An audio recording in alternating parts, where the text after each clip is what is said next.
신명기 5장 22절에서 33절 우리 다 같이 한 목소리로 읽도록 하겠습니다. 시작. 여호와께서 이 모든 말씀을 산 위, 불 가운데, 구름 가운데, 흑암 가운데에서 큰 음성으로 너희 총회에 이르신 후에 더 말씀하지 아니하시고 그것을 두 돌판에 써서 내게 주셨느니라. 산이 불에 타며 캄캄한 가운데에서 나오는 그 소리를 너희가 듣고 너희 지파의 수령과 장로들이 내게 나와 말하되 우리 하나님 여호와께서 그의 영광과 위엄을 우리에게 보이심에 불 가운데에서 나오는 음성을 우리가 들었고 하나님이 사람과 말씀하시되 그 사람이 생존하는 것을 오늘 우리가 보았나이다. 이제 우리가 죽을 까닭이 무엇이니까? 이 큰 불이 우리를 삼킬 것이요 만일 우리가 우리 하나님 여호와의 음성을 다시 들으면 죽을 것이라. 육신을 가진 자로서 우리처럼 살아계시는 하나님의 음성이 불 가운데에서 바람을 듣고 생존한 자가 누구니까? 당신은 가까이 나아가서 우리 하나님 여호와께서 하시는 말씀을 다 듣고 우리 하나님 여호와께서 당신에게 이르시는 것을 다 우리에게 전하소서. 우리가 듣고 행하겠나이다 하였느니라. 여호와께서 너희가 내게 말할 때에 너희가 말하는 소리를 들으신지라. 여호와께서 내게 이르시되 이 백성이 내게 말하는 그 말소리를 내가 들은즉 그 말이 다 옳도다. 다만 그들이 항상 이 같은 마음을 품어 나를 경외하며 내 모든 명령을 지켜서 그들과 그 자손이 영원히 복받기를 원하노라.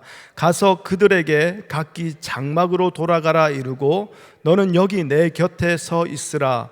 내가 모든 명령과 규례와 법도를 내게 이르리니 너는 그것을 그들에게 가르쳐서 내가 그들에게 기업으로 주는 땅에서 그들에게 이것을 행하게 하라 하셨나니 그런즉 너희 하나님 여호와께서 너희에게 명령하신 대로 너희는 삼가 행하여 좌로나 우로나 치우치지 말고 너희 하나님 여호와께서 너희에게 명령하신 모든 도를 행하라. 그리하면 너희가 살 것이요 복이 너희에게 있을 것이며 너희가 차지한 땅에서 너희의 날이 길리라. 아멘. 주님 고맙습니다. 오늘도 우리를 말씀 앞에 세워주시는 주님, 오늘 이 말씀 앞에서 우리를 벌거벗겨 주시옵소서.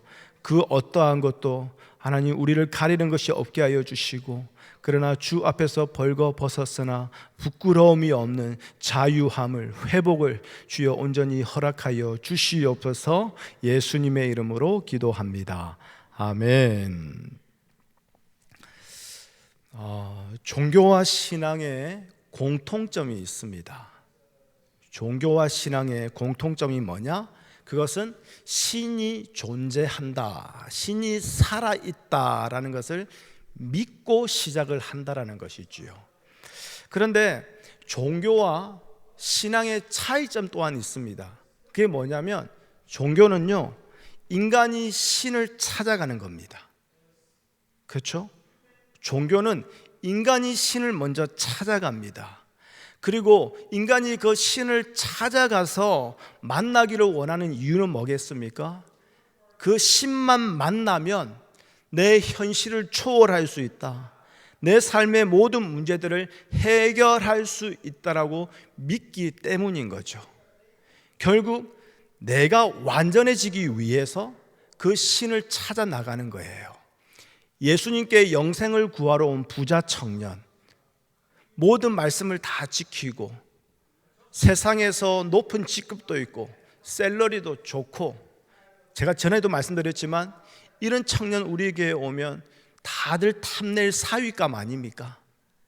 그 청년이 신앙도 좋아서 영생에 대해서 고민하다가 주님 앞에 나오지 않습니까? 얼마나 예쁩니까? 그런데 그게 뭐라고요? 종교라는 거예요. 나의 완전함을 위해서, 나를 더 온전히 세우기 위해서 신을 찾아 나오는 것, 이게 바로 종교의 특징입니다. 그래서 항상 신에게 나아갈 수 있는 그 모든 방법을 동원을 해요. 구체적인 그 방법은 다 각기 다르겠지만 결국 무엇입니까? 나의 노력이에요. 나의 열심이에요.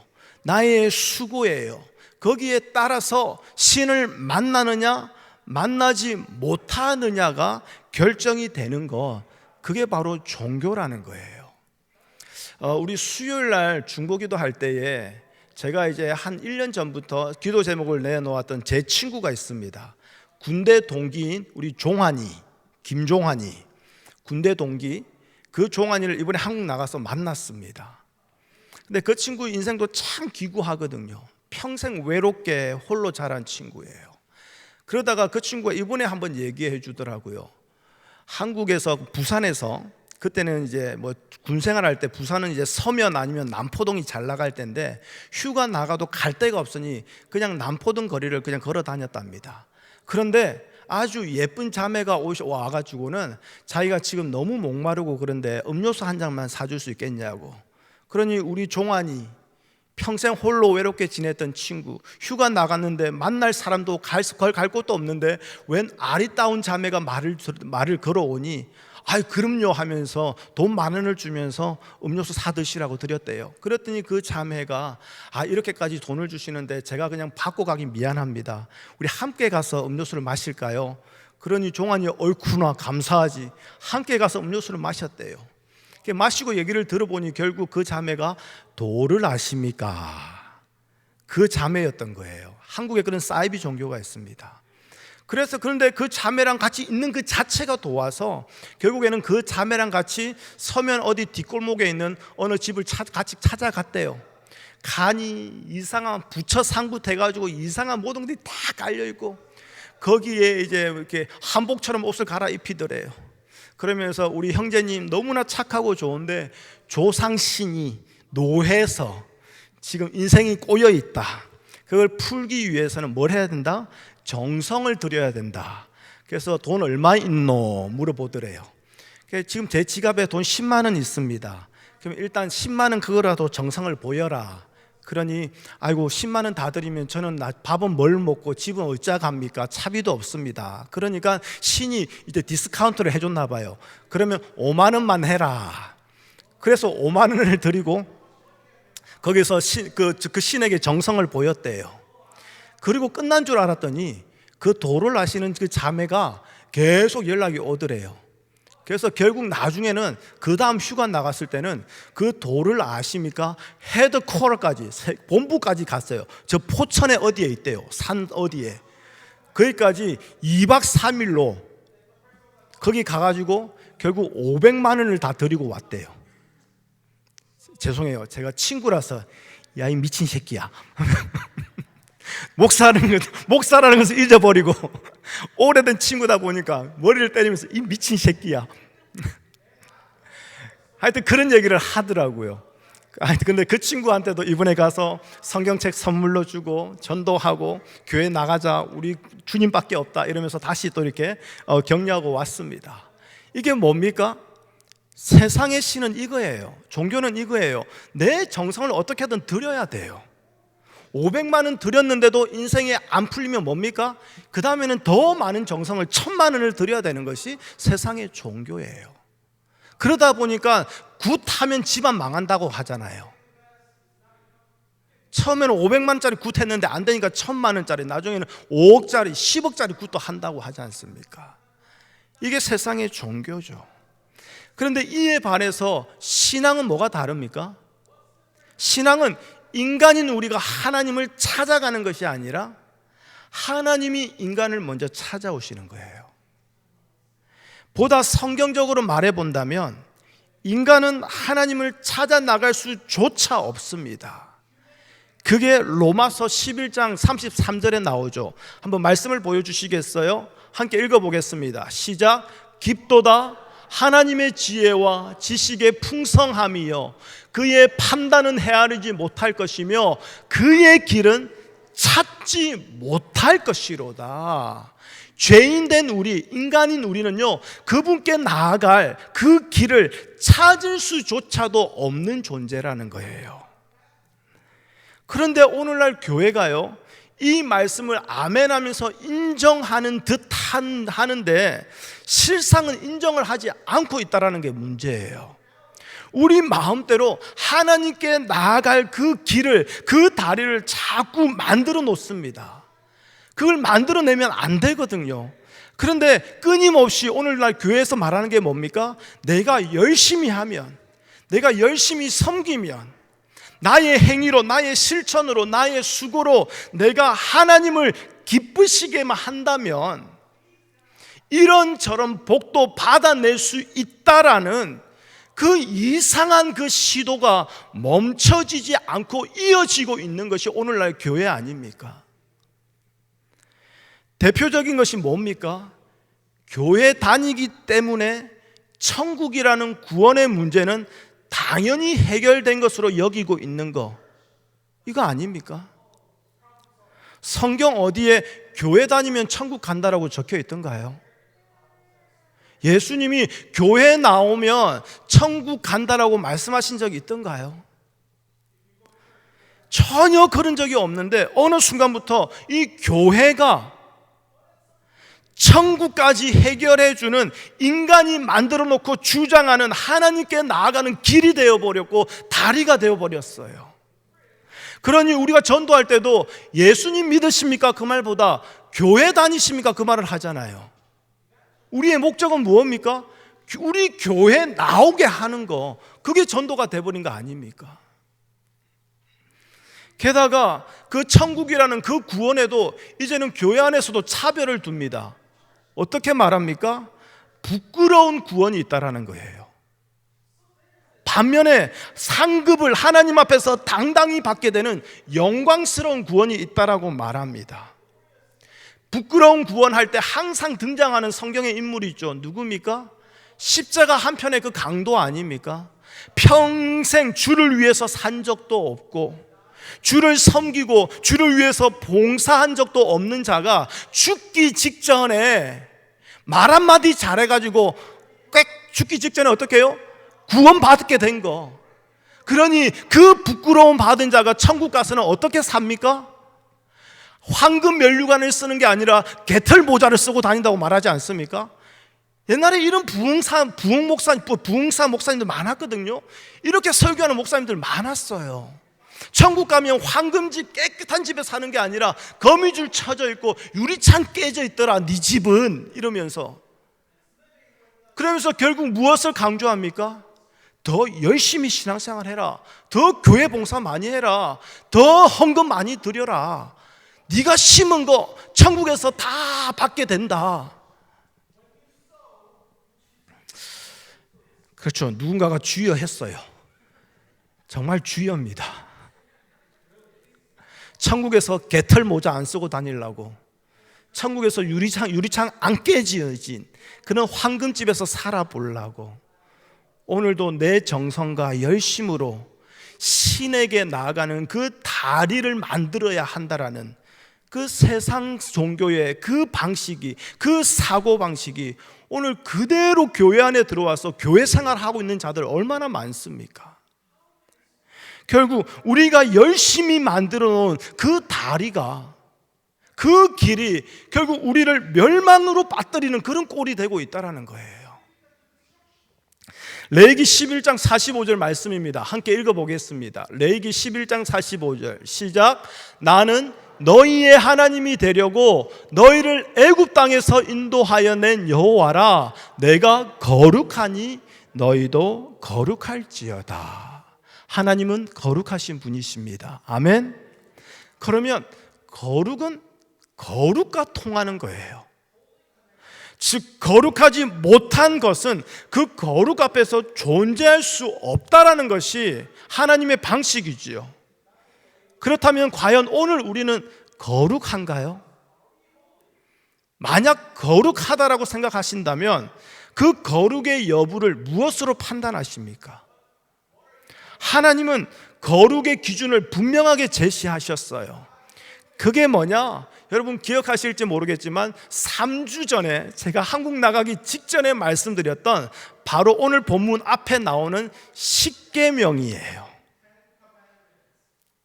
십계명은 우리가 하나씩 지켜내야 할 그런 계명이 아니라고 말씀드렸죠.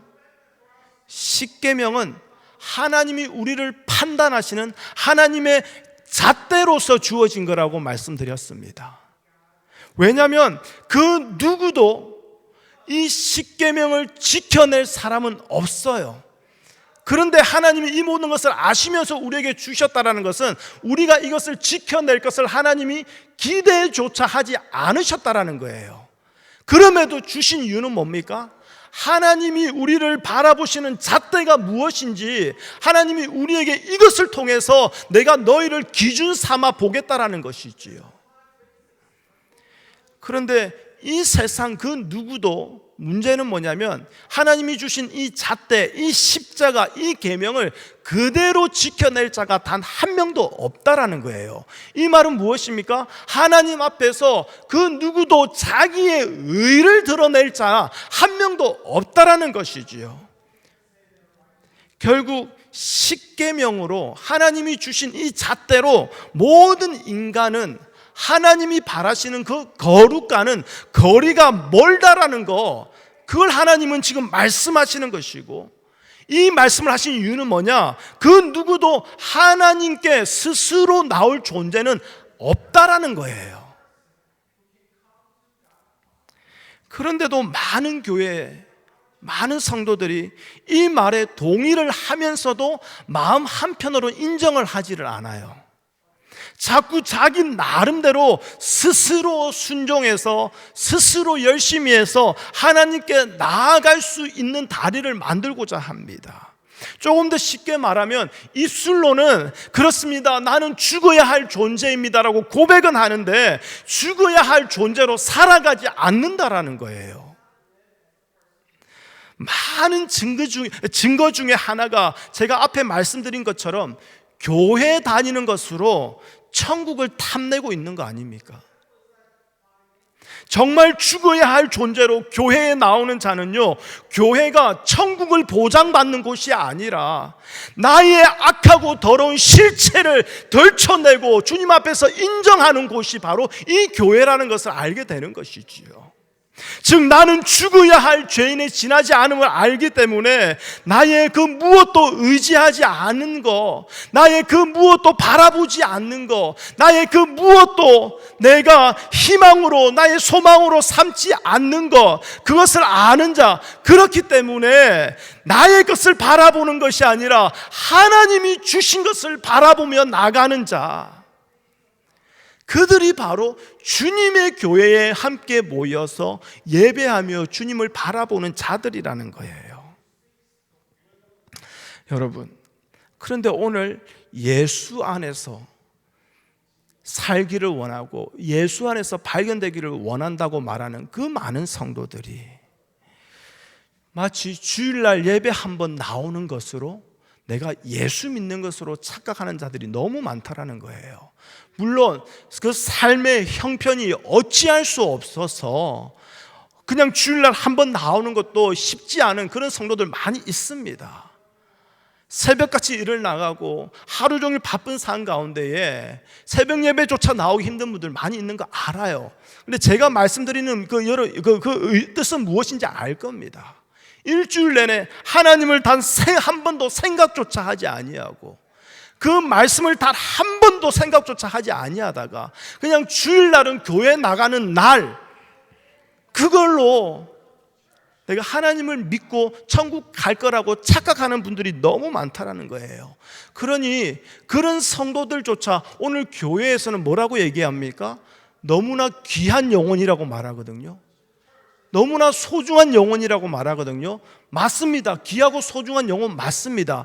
그런데 귀하고 소중한 영혼이라면 올바르게 가르치고 맞는 말씀으로 양육을 해야 되는데 귀하고 소중하다고 하면서 계속 사탕만 먹이고 있는 거예요. 계속 프렌치 프라이만 먹이고 있는 거예요.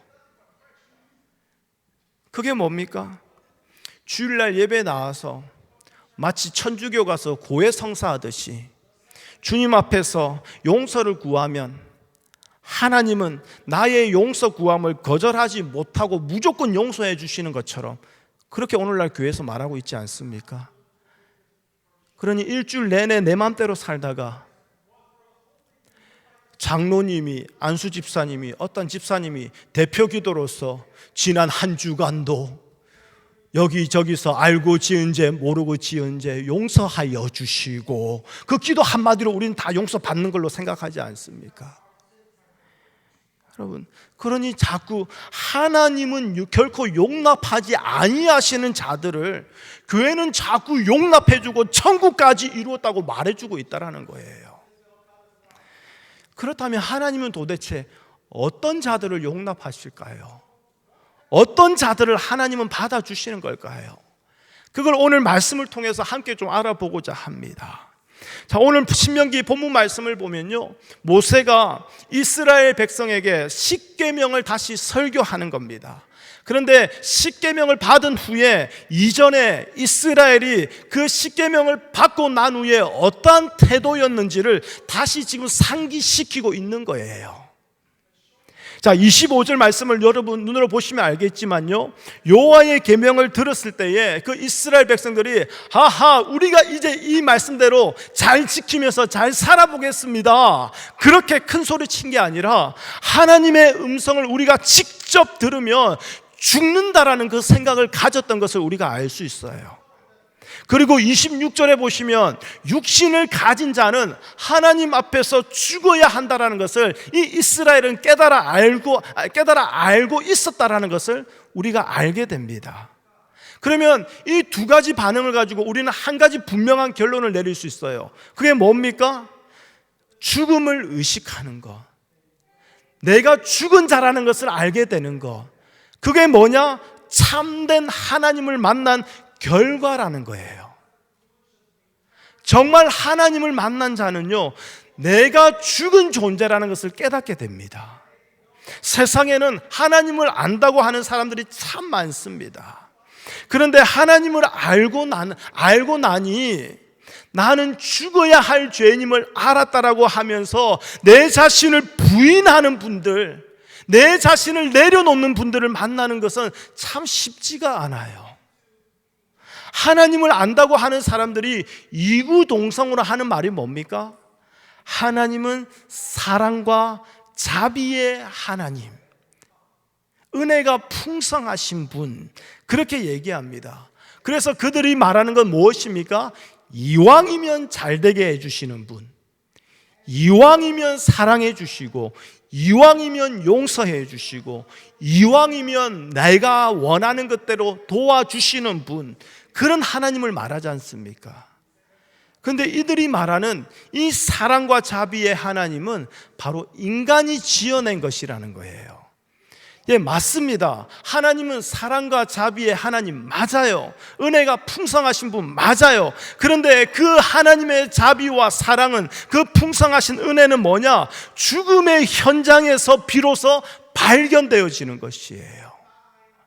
즉 죽음이라는 나의 운명, 나의 존재를 발견하고 거기에서 하나님을 바라볼 때에 비로소 하나님의 은혜와 사랑과 하나님의 자비가 보여지게 되는 것이지요. 그래서 바울이 말한 게 뭡니까? 죄가 많은 곳에 은혜가 넘쳐나도다. 내가 얼마나 악한 죄인인지 깨달으면 깨달을수록 하나님의 은혜와 사랑이 더 크고 넘쳐나게 나에게 다가오게 되는 것이지요. 여러분, 본문에서요, 하나님의 말씀을 들은 자들은 그 말씀만으로도 자신들의 죽음을 실감하고 있지 않습니까? 그리고 자신들은 감히 하나님께 나아갈 수 없다라는 것, 하나님의 음성을 직접 들어서도, 듣기만 해도 우리가 죽을 수밖에 없는 존재라는 것을 이스라엘은 알았기에 그들이 모세에게 간청합니다. 뭐라고요? 자기들 대신 하나님께 나아가서 그 하나님의 말씀을 듣고 우리에게 말해달라, 그 부탁하지 않습니까? 여러분, 이것이 진짜 하나님을 만나게 된 이스라엘의 반응이라는 거예요. 그리고 하나님은 이러한 이스라엘의 태도를 옳게 보고 계신다라는 거죠. 우리 28절 말씀을 다 함께 읽어볼까요? 오늘 본문 말씀 28절입니다. 시작.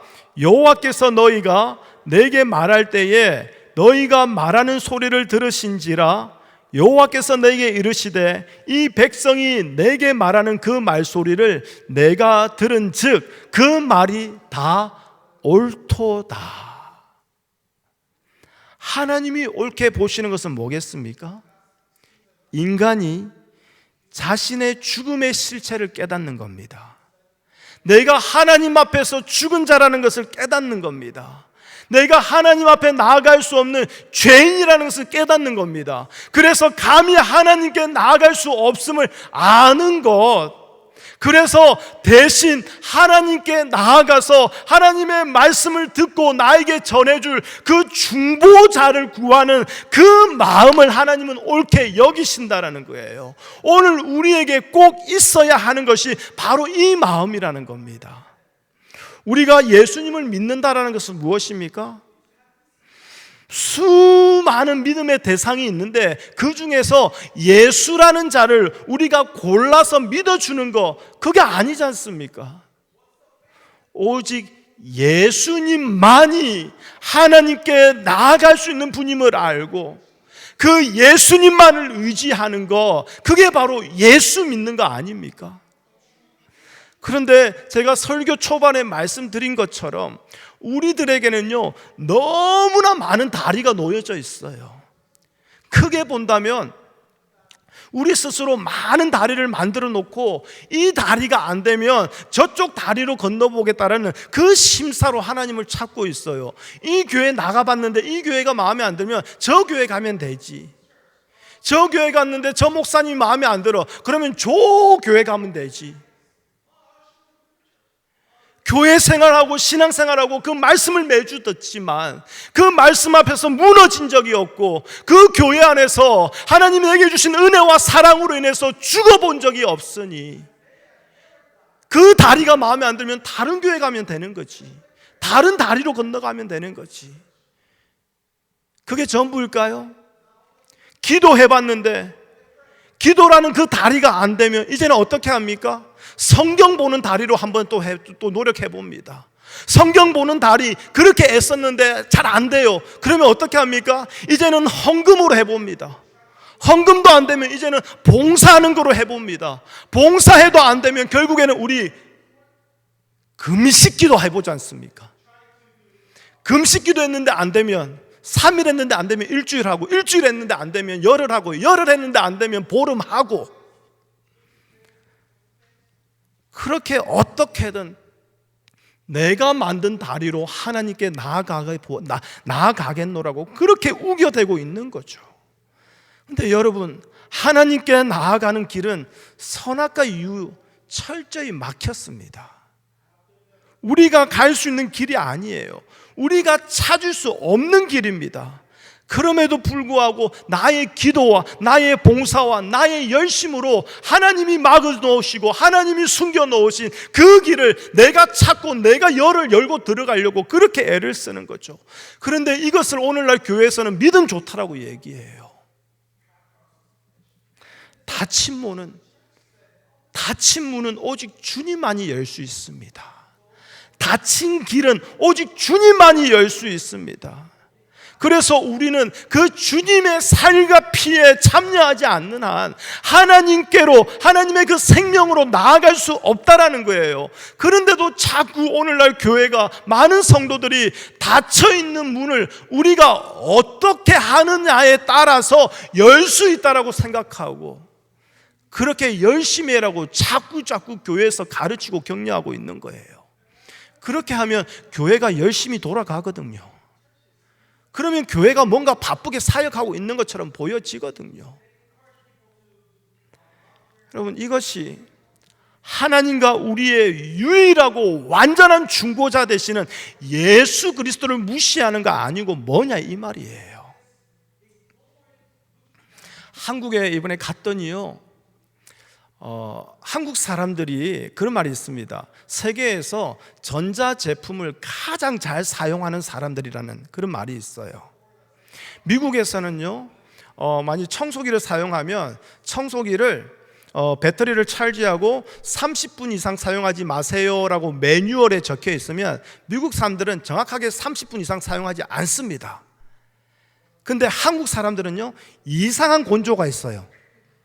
30분 다 사용해 보고요, 한번 청소기를 한번 살짝 봅니다. 그러면서 더 되겠는데?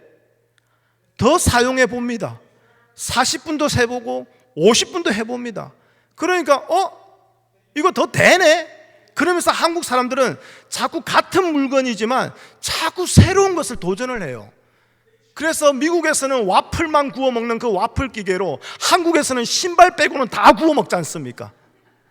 떡도 누룽지도 케이크도 별의별 걸 다 구워 먹더라고요.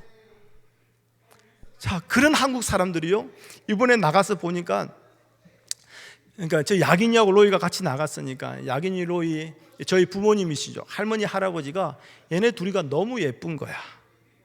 그러니까 얘네 둘이가 같은 집에서 존재하고 있다는 그 자체만 해도 너무 마음이 기쁜 거예요. 그렇게 귀한 두 손주를 데리고 부산 태종대를 갔습니다. 거기서 유람선을 타기로 한 거예요. 근데 유람선 출발 시간이 12시 5분이었습니다. 근데 12시가 되어도 유람선 문을 안 열어주는 거예요. 그러니까 거기 있던 한국 사람들이 어떻게 하는지 아십니까? 12시 5분에 출발인데 12시가 돼도 지금 문을 안 열어주는 거 보면 우리가 그냥 타도 되겠는데? 이렇게 생각을 했나 봐요. 미국에서는 이게 상상을 할 수 없는 일이잖아요. 스태프가 문을 열어주고 표를 다 체크하고 해야 되는데, 이야, 이거 한국 할머니 할아버지 그 곤조가 대단하더만요. 내가 보고 되겠다 싶으면 그냥 들어가더만요. 그러니까 그 직원들이 달려 나와가지고 할매요 나와있어. 부산이에요. 뭐 하는겨? 나와있어. 그러니까 할매 할배들이 뭐라고 하신지 압니까? 됐다마, 탔다. 배를 탔다라는 거예요. 건들지 말아라는 거예요. 여러분, 제가 이 말씀 드리는 이유는 뭐냐면, 우리의 중보자 되시는 예수님을 우리는 자꾸 무시하고 있다는 거예요. 내가 보면 할 수 있을 것 같거든, 이렇게 보면 할만하거든. 그러니까 중보자 되시는 예수님을 찾는 게 아니라 내가 보고 괜찮네? 그럼 타버리는 거예요. 그때라도 말씀으로 아닙니다라고 하는데 우린 뭐라고 합니까? 됐다마, 탔다, 개안타. 그러면서 그냥 신앙생활을 하고 있는 거 아닙니까? 여러분, 십자가의 길을 따라갈 수 있는 사람은요, 내 주제를 바로 아는 자예요. 십자가 안에서만 하나님의 용서와 사랑을 맛볼 수 있는 자들이 바로 그 십자가의 길을 가는 거예요. 세상의 성공의 희망을 거는 것이 아니라, 자기의 노력과 열심의 가능성을 두는 것이 아니라, 십자가에서 흘러나오는 그 생명에만 모든 소망을 두고 사는 사람들, 그러니 세상의 화려한 것을 보장하는 그 거짓된 약속보다는 비록 지금 내 눈에는 희미한 듯이 보이지 아니하나 십자가 안에서의 그 생명을 보장하는 그 참된 약속에 모든 것을 걸고 살아가는 자들, 이러한 자들에게는 예수 그리스도는 너무나 귀하고 소중한 분이 되는 거 아니겠습니까? 오늘 29절 말씀을 다 함께 읽어볼까요? 29절입니다. 시작. 다만 그들이 항상 이 같은 마음을 품어 나를 경외하며 내 모든 명령을 지켜서 그들과 그 자손이 영원히 복받기를 원하노라. 아멘. 자, 하나님이 이스라엘에게 원하시는 것은 뭐냐? 바로 하나님을 경외하고 명령을 지키는 거예요. 여기서 경외한다라는 것은 어떤 행동이나 어떤 의식을 통해서 나타나는 것이 아니라 마음의 상태를 의미하는 것을 알 수 있게 되죠. 이 같은 마음을 품어 나를 경외하며 라고 돼 있죠. 자, 이 같은 마음이라는 것은 뭐겠습니까? 바로 육신을 가진 인간은 하나님 앞에서 설 수 없다라는 것을 아는 겁니다. 그리하여 대신 하나님께 나아갈 중보자를 앞세우는 그 마음을 말하는 거예요. 이 마음으로 사는 것이 곧 하나님을 경외하는 것이라는 거죠. 결국 우리가 하나님을 경외하는 것은 뭐냐? 나는 하나님 앞에 나아갈 수 없는 죄인이라는 것을 아는 것. 그리하여 예수 그리스도를 구하는 그 마음, 이게 바로 하나님을 경외하는 마음이라는 거예요. 이런 마음으로 예수 그리스도를 찾는 자가 자기의 것을 내세울 수 있을까요? 내가 만든 다리를 내세워 놓을 수 있을까요? 내가 한 것은 그 어떤 것도 하나님께 나아갈 수 있는 힘이 되지 않는다라는 것, 그것을 깨닫고 나에게 있는 모든 것을 다 부질없는 것처럼 분토와 같이 여기는 것, 그것이 바로 예수 그리스도를 제대로 아는 마음이요, 그 마음으로 하나님 앞에 나아가기를 원하는 자들이 바로 하나님이 옳다고 여기시는 하나님을 경외하는 자들이라는 거예요. 그런데 계속 말씀드리지만 오늘날 교회는 하나님은 인간의 정성과 열심을 받으신다라고 말하고 있어요. 교회를 위해서 열심히 하는 거 하나님을 위하는 것이라고, 하나님이 그것을 기뻐하신다고 여깁니다. 설령 누구 하나가 교회에 막 몇만 불씩 헌금을 하면, 아유, 어떤 성도님께서 이렇게 귀한 헌신을 하셨습니다, 그러면서 그 뒤에 나오는 말이 뭐죠? 목사인 저도 이렇게 기쁜데 하나님은 얼마나 기뻐하시겠습니까? 아니, 목사인 지가 뭐라고, 지가 기뻐하면 하나님도 기뻐한다고 그런 이상한 소리를 하는지요. 여러분, 목사도 하나님 앞에서 똑같은 성도입니다. 목사라는 그 직분으로 인해서 말씀을 가르치는 그 직분이 다른 것이지, 하는 일이 다른 것이지, 설거지 하시는 여러분, 청소하시는 여러분, 앞에서 안내를 하시는 분과 똑같이 하나님 앞에 성도로 서 있는 거예요. 그래서 저에게도 중보자는 예수 그리스도인 거예요. 여러분의 중보자는 이 목사가 아니라 예수 그리스도인 거예요. 동일한 성도로서 하나님 앞에 서 있는 거죠. 그런데 자꾸 그 목사가 뭐길래, 목사가 기뻐하면 하나님이 기뻐하는 것으로 여기고, 목사에게 대접하면 하나님께 대접하는 것처럼 여기고. 여러분, 우리 그러지 맙시다. 교회를 위해서 열심히 하는 것 하나님을 위한 것으로 착각하지 맙시다. 교회를 위해서 열심히 하면 하나님이 기뻐하신다고 여러분 그렇게 무조건 들이대지 맙시다.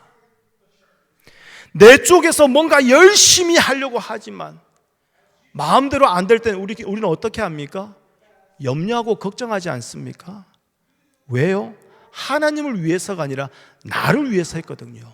근데 그게 잘 안 되니 내가 원하는 것까지 잘 이루어지지 않을까 봐 염려하고 걱정하는 거 아닙니까?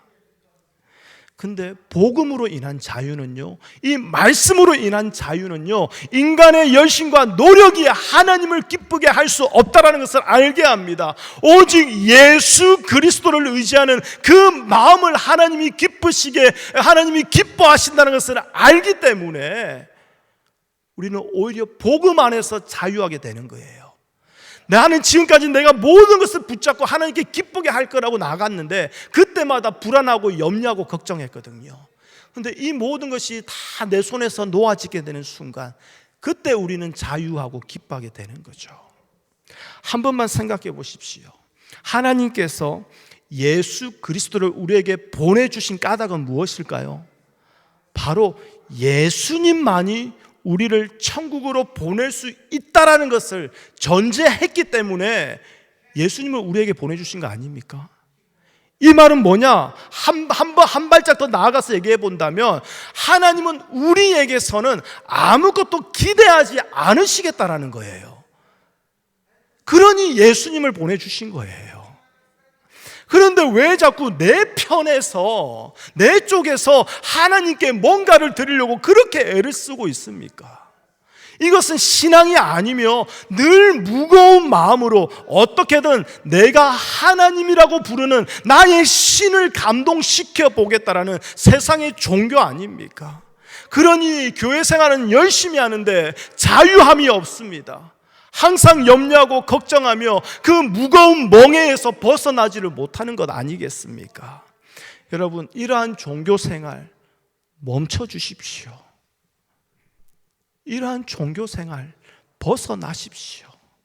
지금까지 교회 안에 있으면서도 나의 정성과 열심만 있으면 하나님께 나아올 수 있다고 믿어왔다면 그것은 어쩌면 인간이 만든 기독교였기 때문일 거예요. 인간이 만든 교회 모임이었기 때문일 거예요.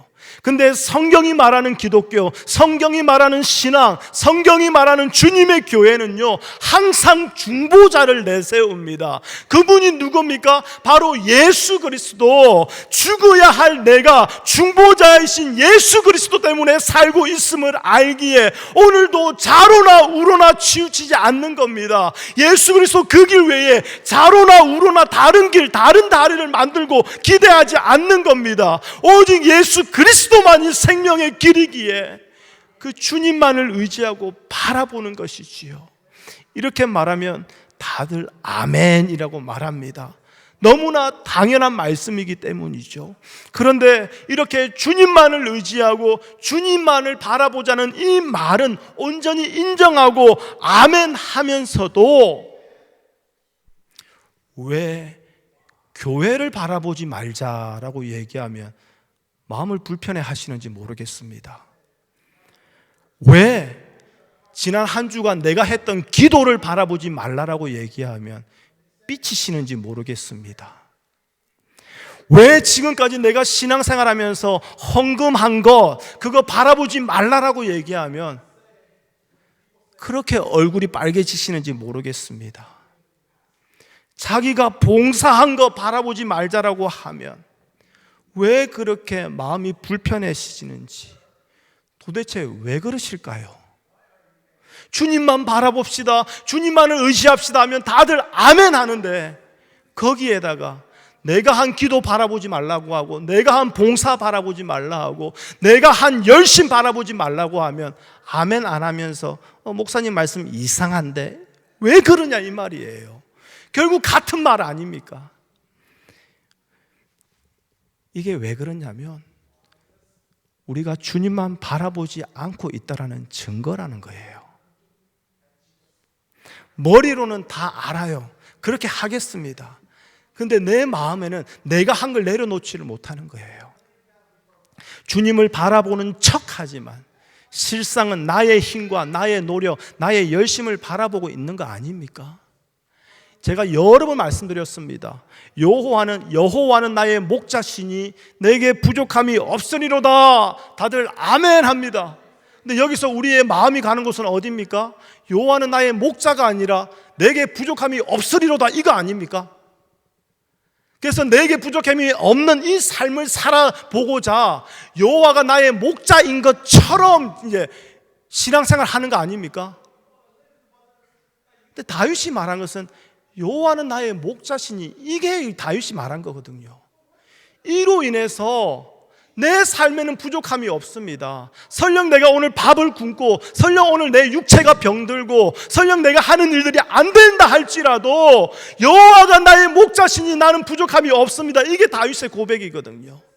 그런데 우리는 내게 부족함이 없습니다. 이것을 누리기 위해서 여호와가 나의 목자인 것처럼 예배 드려주고 교회 봉사하고 종교생활하고 있는 거 아니냐 이 말입니다. 여러분 27절을 보실래요? 이스라엘은 27절 중반에 이렇게 얘기합니다. 우리 하나님 여호와께서 당신에게 이르시는 것을 다 우리에게 전하소서 우리가 듣고 행하나이다. 자, 이스라엘은요 자신들은 오직 하나님의 말씀대로 할 뿐이라고 그것을 고백합니다. 거기에 뭔가 보태고 뺄 것이 없다라는 거예요. 그 말씀에 가감할 것이 없다라는 거예요. 나의 뜻이 아니라 하나님의 뜻에 순종하겠습니다. 바로 이것이 하나님 앞에서 옳은 모습이라는 거예요. 33절의 말씀처럼 너희 하나님 여호와께서 너희에게 명령하신 모든 도를 행하라 이 말씀하고 있지만요 이 말씀은 제가 지금까지 말씀드린 것처럼 그 법 하나, 십계명 하나하나를 실천하라 그 뜻이 아닙니다. 가령 사람들이요 저처럼 착하고 선한 그런 사람들을 향해서 법 없이 살 사람이라고 그런 말을 합니다. 누가 비웃기를 시작하는데요. 그러면 저 말고요. 네, 또 다른 옆에 있는 착한 사람을 보면서 야, 저 사람은 법 없이도 살 사람이야. 그 말을 하는 그 이유를 우린 잘 알고 있습니다. 그 사람이 법 조항 하나하나를 잘 철저히 지키기 때문에 야, 법 없이도 살 사람이야, 우리 그렇게 말하는 거 아니지 않습니까? 그 사람의 품성이, 그렇죠? 그 사람의 인격의 본이 정말 법의 모든 것들을 충족할 만큼 정말 그 사람이 선하고 착하기 때문에 우리는 그 사람을 향해서 법 없이 살 사람이야, 그렇게 말하지 않습니까? 그 사람이 법조항 하나하나를 지키는지 안 지키는지 그걸 보고 말하는 것이 아니라는 거예요. 마찬가지입니다. 성도인 우리는요, 항상 하나님을 경외하는 그 마음으로 이미 하나님이 우리에게 주신 그 말씀을, 그 법을 충족시키며 살아가고 있다라는 거예요. 하나님의 법을 충족한다라는 것은 그 십계명, 그 무엇을 그 모든 것을 하나하나 지켜낸다라는 것이 아니라 우리가 삶에서 무엇을 하며 어떻게 하고 살아간다 할지라도 거기서 내 자신을 드러내는 것이 아니라 하나님을 경외하는 모습으로 살아가고 있다라는 거, 이게 바로 하나님의 법을 충족시킨다라는 거예요. 하나님의 말씀대로 살아간다라는 거예요. 이것이 바로 믿음으로 사는 것이요, 이것이 종교가 아니라 신앙생활이 되는 것이지요. 하나님께서 우리를 이 교회로 부르신 것은 바로 이런 자, 하나님이 용납하시는 성도 되게 하시기 원해서인 거예요. 그러니 헛되고 부질 없는 것에 힘쓰지 마시고 하나님이 옳다고 하시는 이 마음을 항상 품어 언제라도 예수 그리스도만을 구하고 예수 그리스도만을 의지하고 바라보는 자로 살아갈 수 있기를 바랍니다. 하나님은 바로 이러한 마음으로 중보자 되시는 예수 그리스도를 구하는 자를 옳다라고 여겨 주신다라는 것이지요.